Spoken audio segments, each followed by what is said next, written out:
नमस्कार साथियों, उत्तराखंड में किसी के अच्छे दिन आए हों या ना आए हों यह तो पता नहीं है, लेकिन यहाँ के नेताओं के, यहाँ के अधिकारियों के और यहाँ सक्रिय माफियाओं के उत्तराखंड बनने के बाद से ही स्वर्णिम दिन चल रहे हैं। उनका स्वर्णिम काल, जिसे गोल्डन इरा कहा जाता है, वह चल रहा है। भले ही यहाँ का नागरिक मर मर कर जी रहा हो, पर इससे इन सबको कोई फर्क नहीं पड़ता है। वैसे भारतीय राजनीति की असलियत भी यही है। चाहे पार्टियों के चुनावी निशान बदलते रहें, उनके चुनावी चिन्ह बदलते रहें, पर उनकी प्राथमिकताएं हमेशा एक ही रहती हैं कि जितना धन कमा सकते हो कमा लो। राजनीति आज एक व्यवसाय बन चुकी है और नेता इसे अपने करियर के रूप में देखते हैं, लेते हैं। चाहे कोई भी दल हो, राजनीति में आने के बाद हर व्यक्ति का उद्देश्य एक ही होता है। कारण भले ही अलग अलग हो सकते हैं, लेकिन अंत में सबका लक्ष्य एक ही होता है, धन कमाना। पूर्व कैबिनेट मंत्री हरक सिंह रावत का बयान इसी हकीकत को दर्शाता है। उन्होंने कहा कि मैंने कांग्रेस और भारतीय जनता पार्टी दोनों में अपने कार्यकाल के दौरान हर किसी के लिए काम किया है। मैं शांत हूं, लेकिन अगर मैंने मुंह खोला तो सिर्फ उत्तराखंड ही नहीं बल्कि पूरे देश में राजनीतिक भूकंप आ जाएगा।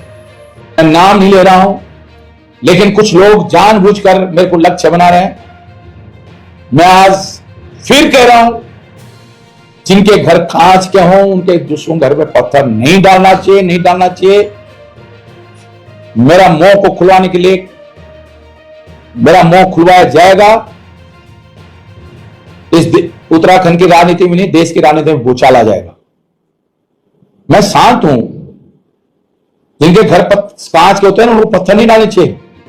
अगर किसी ने तुम्हारे घर पे पत्थर डाल दिया, क्या करेगी उस दिन ईडी, क्या करेगी उस दिन सीबीआई?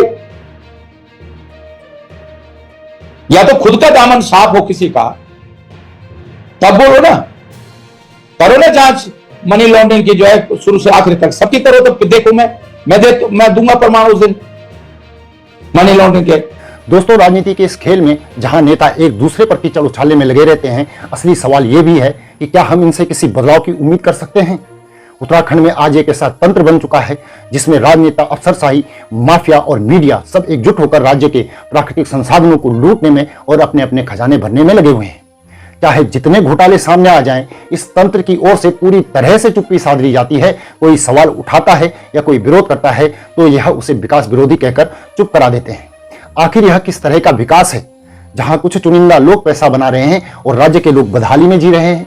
जंगलों की अंधाधुंध कटाई हो, पर्यावरण की अवहेलना हो या वन्य जीवों की सुरक्षा और मानवों की सुरक्षा का मामला हो, हर कदम पर यहाँ संसाधनों का दोहन हो रहा है और इन सब के बावजूद एक भी आवाज उत्तराखंड में उठती दिखाई नहीं देती।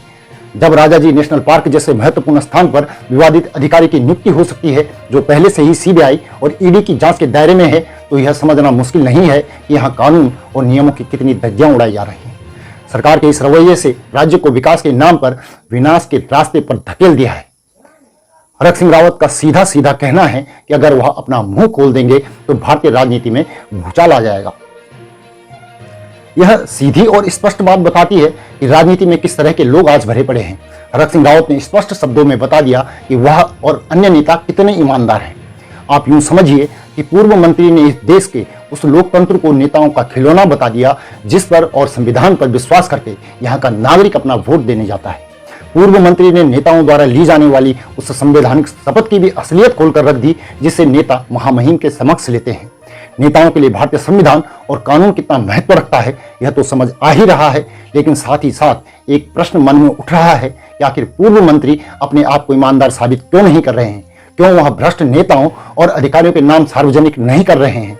कुछ दिन पूर्व जो उन्होंने कहा था कि उनकी आखिरी सांस भी उत्तराखंड के लिए है, क्या वह भी सफेद झूठ था? और हकीकत यही है कि उन्होंने कभी उत्तराखंड और उत्तराखंडियों का भला सोचा ही नहीं और अब भी उत्तराखंड के भ्रष्टाचारियों को बचाने के लिए वह उनके नामों का खुलासा नहीं कर रहे हैं। मुझे उनके बयान और उनके बयान की सच्चाई पर रत्ती भर भी संदेह नहीं है, क्योंकि जिस तरह यह सत्य है कि सूर्य पूर्व से उगता है, उसी तरह यह भी सत्य है कि उत्तराखंड की रक्षा और विकास करने के नाम पर यहाँ वह लोग नेता बने हैं जो किसी गांव, किसी गली या किसी घर की चौकीदारी भी केवल इसीलिए नहीं रखे जा सकते क्योंकि ये वहां खुद ही लूट मचा देंगे।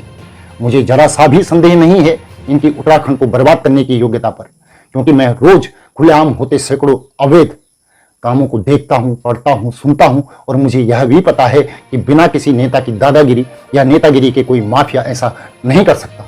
मैं ही नहीं, आज हर व्यक्ति पूर्व मंत्री से यह जानना चाहता है कि हमारे वोट पाकर हमारे साथ ही विश्वासघात करने वाले वह कौन से नेता और अधिकारी हैं जिनके नाम छुपाकर आप उत्तराखंड और उत्तराखंडियों का अहित करने में कोई कोर कसर नहीं छोड़ना चाहते। बहरहाल दोस्तों, उत्तराखंड में पूर्व मंत्री द्वारा बचाया जा रहा है यह भ्रष्ट तंत्र है जो अब इतना सक्रिय रह गया है, हो गया है बहुत ज्यादा सक्रिय, और जब तक जनता अपनी आवाज उठाकर इसकी असलियत को सामने नहीं लाती है ऐसे ही चलता रहेगा। ऐसे में एक बड़ा सवाल यह है कि क्या आप लोग, उत्तराखंड की जनता इस लूट खसोट के खिलाफ खड़ी होगी या फिर इसे यूं ही चलने दिया जाएगा? कमेंट करके जरूर बताएं, और क्या आप लोग चैनल को सब्सक्राइब कर लें और साथ ही नीचे दिए गए नंबर पर या फिर QR कोड के माध्यम से हमारा सहयोग भी अवश्य करें। साथ ही साथ यह वीडियो अपने दोस्तों को शेयर करें ताकि हम आपके माध्यम से अपनी बात को ज़्यादा से ज़्यादा लोगों तक पहुंचा सकें और इस लोकतंत्र में अपनी भूमिका का निर्वहन कर सकें। धन्यवाद।